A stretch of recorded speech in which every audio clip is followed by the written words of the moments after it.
Welcome to Luca is a Billionaire, where the only thing I invest in is your answers. You're about to add a smart lock to your phone. Start by powering on the lock and keeping the phone's Bluetooth and location enabled. Open the manufacturer's app, sign in or create an account, and allow required permissions. This lets the app discover the device. Once the app detects the lock, choose Add Device and follow on-screen pairing prompts. Make sure the lock has fresh batteries and is within 3 meters. If a firmware update appears, accept it now to avoid later connectivity issues. Now complete secure pairing and set access options. When the app requests a PIN or QR scan, enter the code from the lock or scan the QR on the packaging. This verifies ownership. Next, assign a device name and enable auto lock and notifications so you always receive status updates.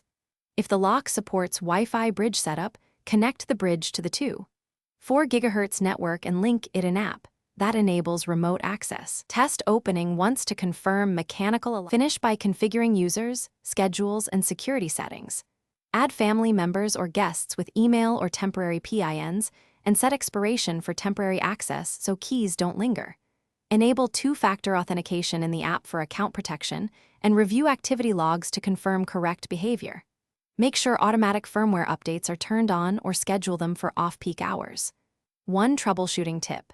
If pairing fails, reboot phone. Reset the lock per manufacturer instructions, and retry pairing within 2 meters to minimize interference.